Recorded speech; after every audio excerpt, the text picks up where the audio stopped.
बैतलहम के गौशाले में पैदा हुआ है यीशु हमारा।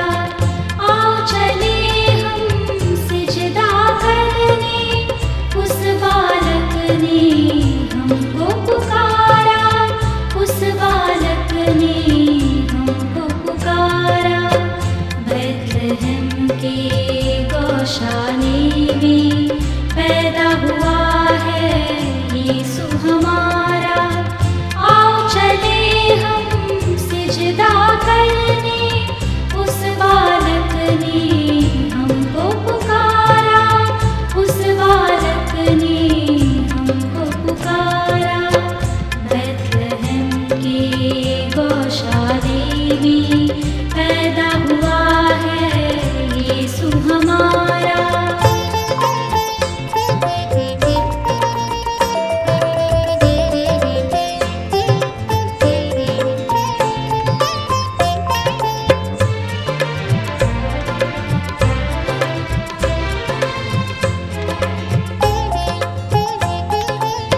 प्यार पिता का तुम ये देखो, स्वर्ग से उसने प्रेम है भेजा।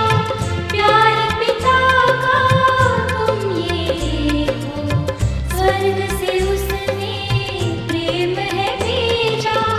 आगे बचाए जाए सभी हम, आगे बचाए जाए सभी हम, शांति और मुक्ति जीवन पाए, शांति और मुक्ति जीवन पाए। बैतलहम के गौशाले में पैदा हुआ है यीशु हमारा। आओ चले हम सिजदा करने, उस बालक ने हमको पुकारा, उस बालक ने हमको पुकारा। बैतलहम के गौशाले में पैदा हुआ है यीशु हमारा।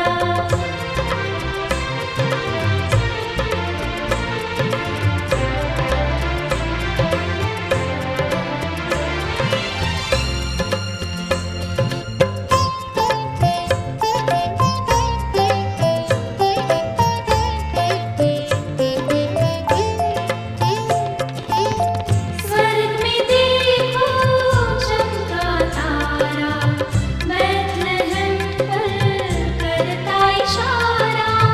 स्वर्ग में देखो चमका तारा, बैतलहम पर करता इशारा। सिजदा करने आए मजूसी, सिजदा करने आए मजूसी। सोना मुरलो पान चढ़ाए, सोना मुरलो पान चढ़ाए। बैतलहम के गौशाले में पैदा हुआ है यीशु हमारा। आओ चले हम सिजदा करने, उस बालक ने हमको पुकारा, उस बालक ने हमको पुकारा। प्रभु यीशु मसीह के मधुर नाम में आप सबको जय मसीह की। परमेश्वर के यूथ के जवानों की श्रृंखला में आप सबका स्वागत है। हम बात करेंगे कि परमेश्वर के न्याय, परमेश्वर का न्याय जवानों के लिए, क्योंकि आज का जवान इस बात से अनभिज्ञ है कि वो परमेश्वर के न्याय के विषय में शायद नहीं जानता है कि परमेश्वर का न्याय उसके लिए भी बहुत ज़रूरी है। और परमेश्वर इस दुनिया में सबका न्याय करेगा। न्याय किस बात का? वो सोचता है कि न्याय किस बात का होगा। जी हाँ, न्याय इस बात का होगा कि जो कुछ भी काम इस पृथ्वी पर रहकर कोई भी मनुष्य कर रहा है, चाहे वो जवान हो, चाहे वो बूढ़ा हो, चाहे वो बच्चा हो, हर एक जो इस पृथ्वी पर है किसी भी प्रकार का काम कर रहा है, उसका लेखा जोखा उसको देना पड़ेगा। और यदि वो लेखा जोखा देने के योग्य नहीं ठहरता है तो परमेश्वर इस विषय में सारी बातों में उसका न्याय करेगा। सबसे पहली बात, जवान ये सोचता है कि परमेश्वर ने हमें सिर्फ इस पृथ्वी पर इसलिए भेजा ताकि हम खाएं पिएं और ऐश करें। मेरे प्यारे भाइयों बहनों, ऐसा नहीं है। परमेश्वर ये चाहता है कि इस पृथ्वी पर परमेश्वर ने जब बनाया है तो क्यों बनाया है, उसने हमारी आपकी रचना किस लिए करी है। इसलिए नहीं है कि हम इस पृथ्वी पर आए और व्यर्थ के काम करें और व्यर्थता में चले जाएं, क्योंकि परमेश्वर ने हर एक मनुष्य को अपने पवित्र हाथों से बनाया है। परमेश्वर ने रचा है। एक यही ऐसा काम है जो परमेश्वर ने मनुष्य को बनाने के लिए किया। परमेश्वर के हाथ मनुष्य को बनाने के लिए काम में लगे और उसने मनुष्य की रचना अपने पवित्र हाथों से की है। बाकी जितनी भी चीजें हैं, जितनी भी दुनिया में चीजें आप देखते हैं, आकाश के तारे, चांद सितारे, सब कुछ, समुंदर, पेड़ पौधे, आकाश के पक्षी, जानवर, जितनी भी चीजें आप इस दुनिया में देखते हैं, परमेश्वर ने हाथों का इस्तेमाल नहीं किया। परमेश्वर ने मुंह से बोला कि हो जा तो वो हो गए। परंतु जब मनुष्य को बनाने की बारी आई तब परमेश्वर ने मनुष्य को अपने पवित्र हाथों से बनाया। उसने मेहनत करी है और उसने बहुत तगड़ी मेहनत करी है, और इसलिए वो चाहता है कि जिस मनुष्य को उसने अपने पवित्र हाथों से बनाया वो उसका कार्य करे। कि कौन सा कार्य करे, आखिर ऐसा कौन सा कार्य है कि वो करे, और वो चाहता है, और खास तौर से जवानों के लिए चाहता है। आज हमारे जवान भाई बहन जितने भी हैं वो सब परमेश्वर से बहुत दूर हैं, परमेश्वर की नजदीकी में नहीं है, परमेश्वर की उपस्थिति में नहीं है। वो परमेश्वर के साथ से समझौता नहीं कर सकते हैं, क्योंकि वो अपनी दुनिया में जीते हैं, क्योंकि उनको जो अच्छा लगता है वो करते हैं। वो सोचते हैं कि हम जो कुछ भी कर रहे हैं वो अच्छा है और उसमें कोई भी हम बुरा नहीं कर रहे हैं। मगर मेरे प्यारे भाइयों बहनों, खास तौर से मेरे प्यारे जवान भाइयों बहनों, मैं आपके लिए एक पद पढ़ना चाहूँगा, और मैं चाहूँगा आप निकाल लीजिए यशायाह की पुस्तक 43 अध्याय और उसके 7वें पद में। यहाँ पर इस प्रकार से लिखा है, हर एक जो मेरा कहलाता है, जिसको मैंने अपनी महिमा के लिए सिरजा, रचा और बनाया है। जी हाँ, हर एक, छोटा बड़ा, जवान बुढ़ा, कोई भी हो, हर एक जन परमेश्वर का कहलाता है। मेरे जवान भाइयों बहनों, आप भी परमेश्वर के कहलाते हैं और आप भी परमेश्वर के हैं। जब आप परमेश्वर के हैं और परमेश्वर के कहलाए जाते हैं तो परमेश्वर ने आपको भी अपनी महिमा के लिए सिरजा है, आपकी अपनी महिमा के लिए रचा है। तो आप कैसे उसकी महिमा नहीं कर सकते हैं, क्योंकि परमेश्वर ने बनाया ही आपको इसलिए है। और जब परमेश्वर ने आपको इसलिए बनाया है तो आपको चाहिए कि आप उसकी महिमा करें। मगर याद रखें, यह महिमा यदि आप अपनी जवानी के आलम में करते हैं, आप अपनी जवानी के जोश में करते हैं, आप अपनी जवानी की ताकत में करते हैं, तो परमेश्वर की बहुत सी आशीषों को प्राप्त करते हैं। मगर याद रखें, कहीं यह ना सोचें कि आज हम जवान हैं, हम ऐश करें, मन मगन रहें, अपनी मर्जी के अनुसार चलें, जब हमारा ऊपर बुढ़ापा आएगा, जब बुढ़ापा चढ़ेगा तब हम देख लेंगे, तब हम अपना जीवन परमेश्वर को दे देंगे। मगर नहीं, शायद आप भूल करते हैं। यदि आप परमेश्वर के वचन को नहीं पढ़ते हैं तो लिखा हुआ है, परमेश्वर का वचन कहता है कि इंसान का जीवन है ही क्या। मुझे दाऊद की एक बात बहुत अच्छी लगती है, और दाऊद का भजन संहिता यदि आप पढ़ेंगे, भजन संहिता 30 अध्याय और उसके 9 पद में इस प्रकार से लिखा हुआ है, जब मैं कब्र में चला जाऊंगा तब मेरे लहू से क्या लाभ होगा। क्या मिट्टी तेरा धन्यवाद कर सकती है, क्या वे तेरी सच्चाई का प्रचार कर सकती है। जी हाँ, दाऊद इस बात को कह रहा है, जब मैं कब्र में चला जाऊंगा तब मेरे लहू से क्या फायदा। आपको पता है कि आपका जीवन कितना है? कौन मनुष्य जानता है? किसको कल के बारे में पता है? कल की बात तो बहुत दूर की है मेरे प्यारे भाइयों बहनों, मैं बात करता हूं आने वाले पल की बात। क्या आप आने वाले पल के बारे में जानते हैं? क्या आप जानते हैं कि आने वाला पल आपका कैसा होगा? क्या आप जानते हैं कि आने वाले पल में आप जीवित होंगे? क्या आप जानते हैं कि आने वाले पल में आप बिल्कुल सुरक्षित होंगे? शायद नहीं, मगर परमेश्वर जानता है हर एक पल के बारे में, क्योंकि उसने आपके जीवन के हर एक पल निर्धारित किए हुए हैं, और इसलिए वह हर एक पल के विषय में जानता है। इससे पहले कि आप हर एक पल जो परमेश्वर ने मुझे और आपको दिया है हम गवा दें, हम परमेश्वर की महिमा के में लगाएं, हम परमेश्वर की स्तुति और प्रशंसा में लगाएं। इंसान सोचता है, आपने देखा होगा अपने जीवन के अंदर, आप बहुत से भाई बहनों से मिलकर रात में आए होंगे, सुबह रात भर आपने सेलिब्रेट किया होगा, बहुत अच्छा फंक्शन रहा होगा, बहुत अच्छे से एंजॉय करा होगा आपने किसी भी भाई बहन के साथ जो आपका प्रिय मित्र हो सकता है या आपका अजीज हो सकता है। परंतु जब आप घर आए, आपने घर में आपको आए हुए 1 आधा घंटा हुआ है, आपके पास कॉल आती है कि आपका वो भाई जिसके साथ आपने रात भर एंजॉय किया है, आप रात भर उसके साथ आनंद से रहे हैं, रात भर आप उसके साथ आनंद और मगन रहे हैं, आपने खुशियां बांटी हैं, वो इस दुनिया में नहीं रहा। कैसा लगेगा आपको? ऐसा होता है, आप एकदम से अचंभित हो जाएंगे, अरे ये कैसे हो गया, किस तरीके से वो भाई चला गया। हाँ मेरे प्यारे भाइयों बहनों, यही जीवन है, क्योंकि ये परमेश्वर के हाथ में है और कब कौन चला जाए कुछ नहीं कह सकते। इसलिए दाऊद कहता है कि जब मैं कब्र में चला जाऊंगा या मैं मिट्टी में मिल जाऊंगा तो मेरे लहू से क्या फायदा होगा? तब कोई भी फायदा नहीं होता है। और लिखा हुआ है कि जब ये शरीर मिट्टी में मिल जाता है तो इससे कोई भी चीज जो है, सारी आशाएं, सारी चीजें समाप्त हो जाती, फिर आप कुछ भी करने की सोच भी नहीं सकते हैं, क्योंकि आप कुछ करने के लायक होंगे नहीं। इस समय जीवन है, इस समय आपके पास जीवन है, आपके पास ताकत है, आपके पास जोश है, जो परमेश्वर चाहता है कि आप उसी ताकत के द्वारा, उसी जोश के द्वारा उसकी महिमा करें, क्योंकि ये ताकत, ये जोश परमेश्वर आपका मांगता है।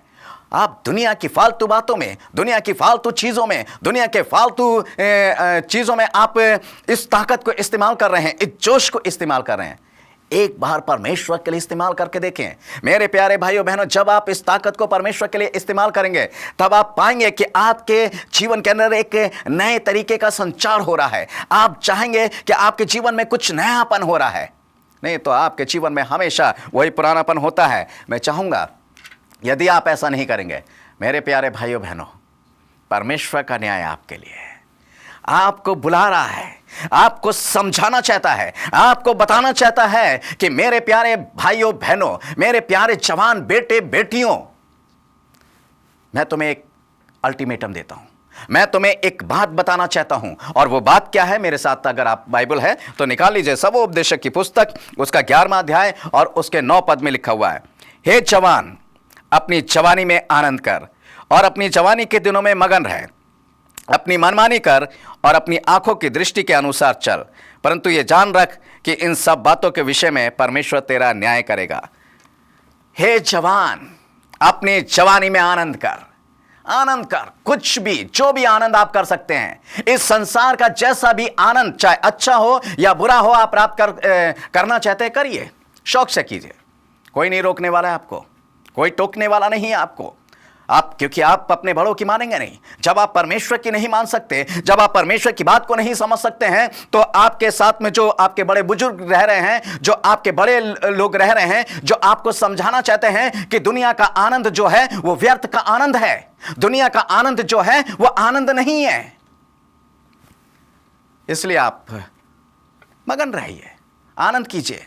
आपको आनंद आता है शराब पीने में, पीछे शौक से। आपको आनंद आता है सिगरेट पे सिगरेट फूकने में, फूकिए, बड़ा मजा आता है, अच्छा लगता है। आपके होंठों पे जब सिगरेट होती है आपको बहुत अच्छा लगता है, आपके दोस्तों को बहुत अच्छा लगता है, उसका धुआं जब आप नाक से निकालते हैं तो आपको बड़ा आनंद आता होगा। बहुत अच्छे से कीजिए। परमेश्वर कह रहा है कि हे जवान अपनी जवानी में आनंद कर और अपनी जवानी के दिनों में मगन रहे। मगन रहे, मगन रहने का मतलब जानते हैं?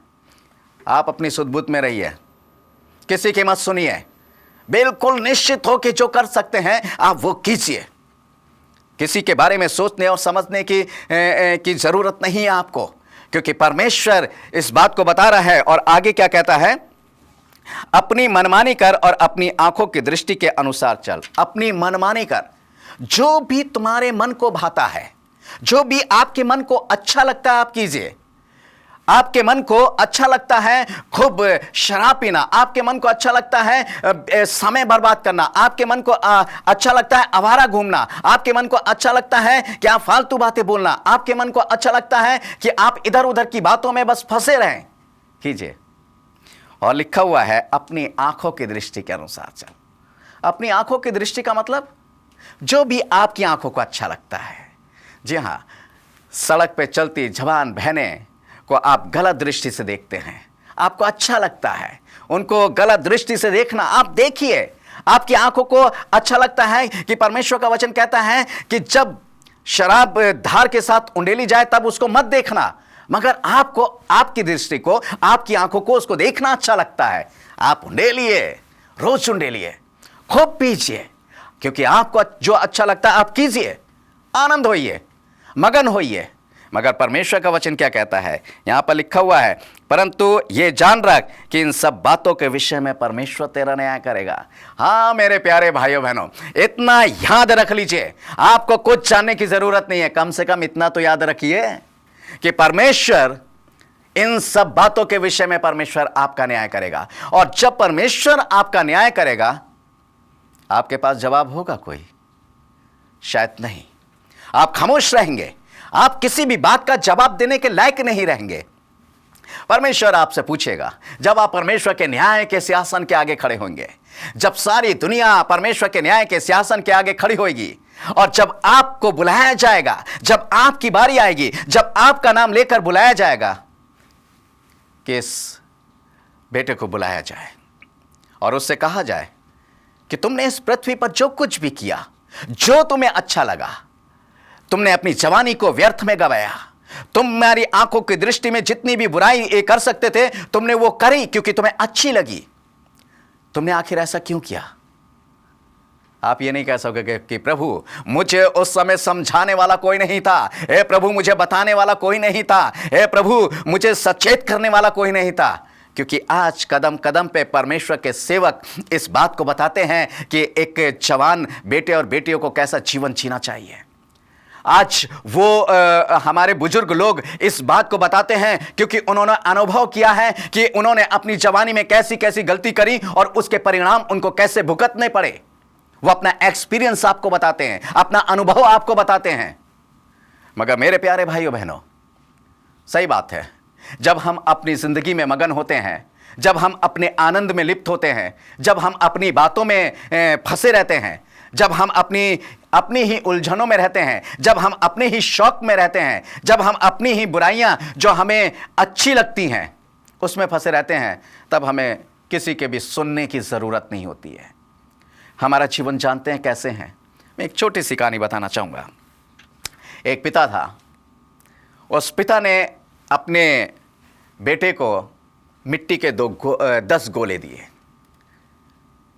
उसका बेटा ने देखा कि मेरे पिता ने मुझे मरते समय ये 10 गोले मिट्टी के दिए हैं।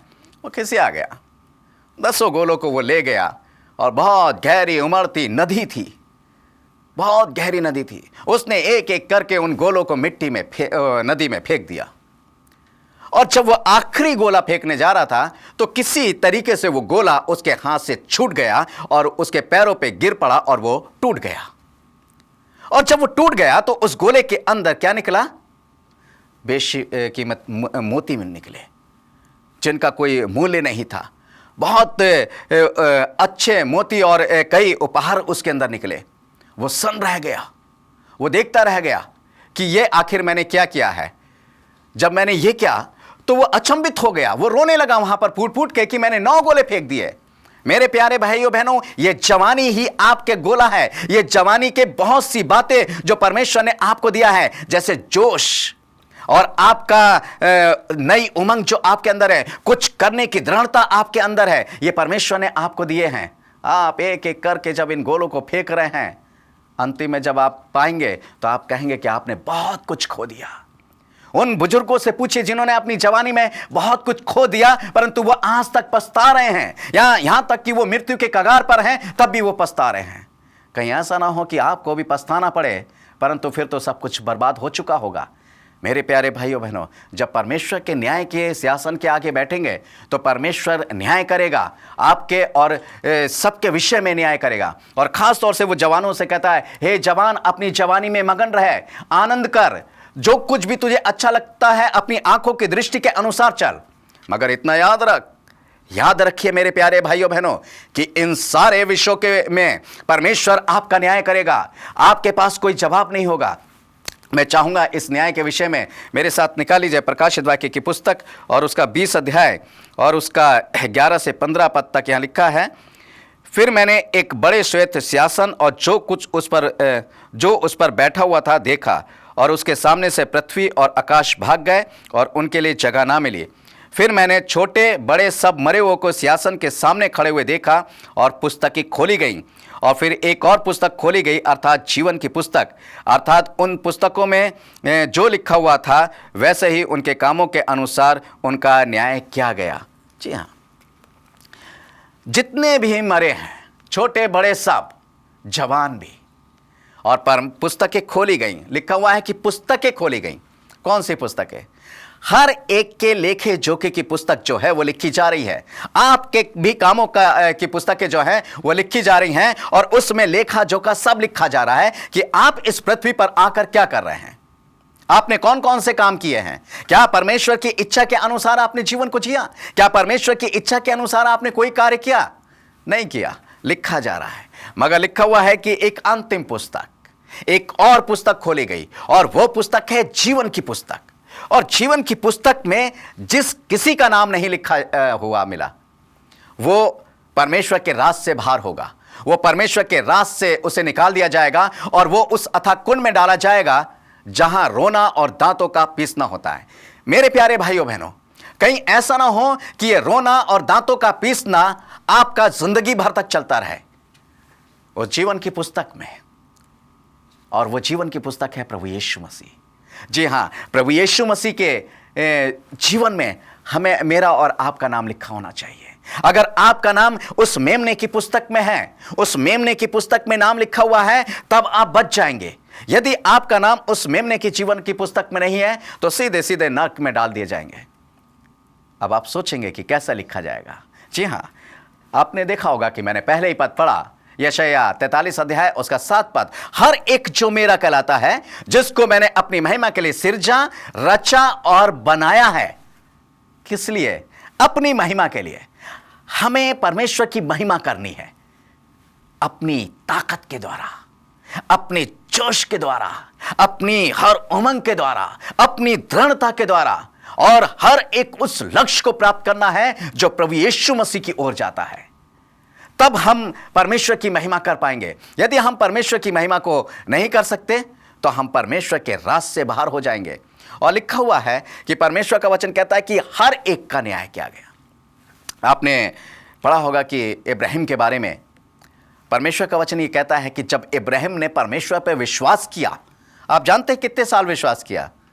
हम तो 1 महीना या 2 महीने में हमारा विश्वास जो है डामाडोल होने लगता है, परंतु परमेश्वर का वचन ये बताता है कि इब्राहिम ने पूरे 25 वर्ष तक उस बेटे के लिए विश्वास किया जो परमेश्वर ने उससे वायदा किया। और परमेश्वर का वचन इस बात को बताता है कि इब्राहिम का विश्वास इब्राहिम के लेखे में धर्म गिना गया। हमारी हर एक्टिविटीज का, अच्छी हो या बुरी, उसका लेखा जोखा जो है वो सब लिखा जा रहा है।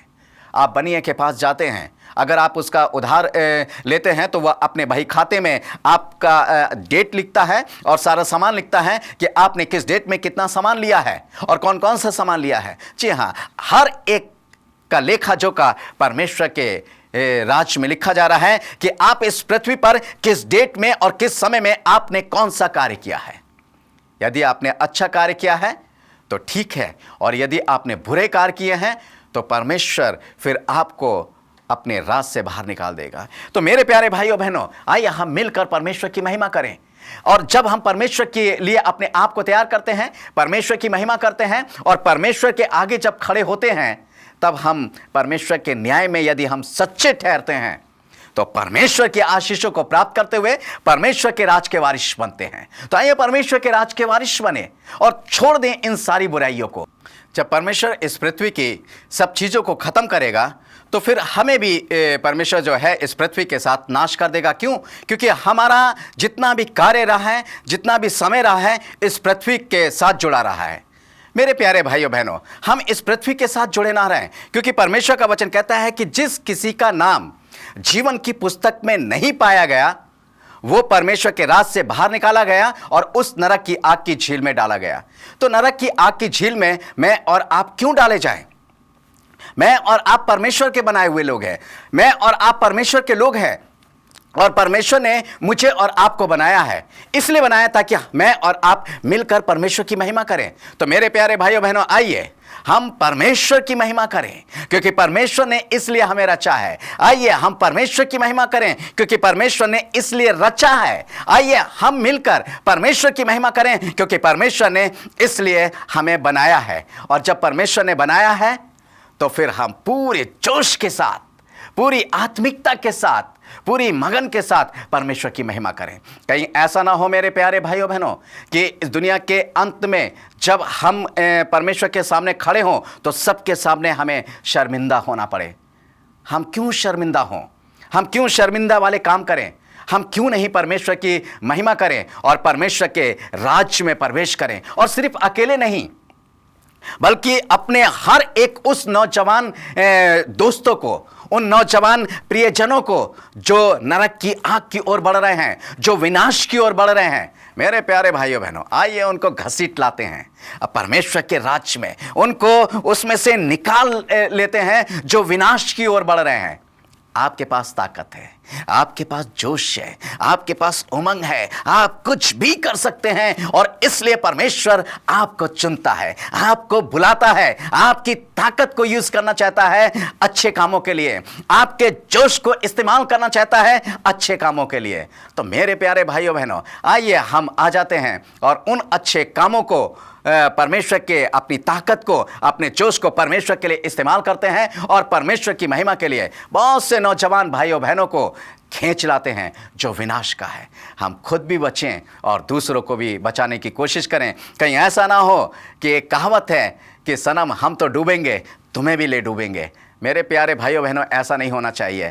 हम भी बचेंगे और तुम्हें भी बचाएंगे, ये नारा होना चाहिए। तो मेरे प्यारे भाइयों बहनों, आइए हम परमेश्वर की महिमा के लिए अपने आप को तैयार करें और परमेश्वर के न्याय के आगे जब खड़े हो सकें तो बिल्कुल निर्दोष हो सकें, बिल्कुल सुरक्षित हो सकें और परमेश्वर की महिमा कर सकें, परमेश्वर की लिए अपने आप को इस्तेमाल कर सकें, परमेश्वर के लिए अपने आप को प्रूफ करके दिखा सकें। तो मेरे प्यारे भाइयों बहनों, आइए हम परमेश्वर के लिए अपने आप को तैयार करें। मेरे साथ आप अपनी आंखों को बंद करें, अपने सर को झुकाएं। हम परमेश्वर की ओर जाएंगे और प्रार्थना करेंगे। आइए प्रार्थना करेंगे। स्वर्ग और पृथ्वी के सृष्टिकर्ता परमेश्वर यहोवा, एक बार फिर से हम तेरे अनुग्रह के सिंहासन के पास प्रभु यीशु मसीह नासरी के नाम से आते हैं। और प्यारे प्यारे भाइयों बहनों, प्यारे प्रभु जी, हम तेरे इन बेटे बेटियों के लिए, अपने प्यारे भाइयों बहनों के लिए ये प्रार्थना करते हैं प्यारे प्रभु जी, तो इनको बचा ले प्यारे प्रभु जी, इनके जोश को प्यारे प्रभु जी, जो नरक के अहम में इस्तेमाल करते हैं, जो बुराइयों के लिए इस्तेमाल करते हैं, इनकी ताकत को तू बचा ले। अपना अनुग्रह प्रकट कर प्यारे प्रभु जी, अपनी शक्ति दे, अपनी सामर्थ्य दे, ताकि तेरे नाम की महिमा इनके जीवन में हो सके। और ये प्यारे प्रभु जी, ये आत्माएं, जो जवान आत्माएं बच सकें और ये बहुतों को बचा सके प्यारे प्रभु। जब ये तेरे न्याय के आगे खड़ी हो सके तो निर्दोष हो सके प्यारे प्रभु जी। इन सारे नौजवान भाइयों बहनों को तेरे पवित्र हाथों में सौंपते हुए ये प्रार्थना धन्यवाद के साथ प्रभु यीशु मसीह नासरी के नाम से मांगते हैं। आमीन, आमीन।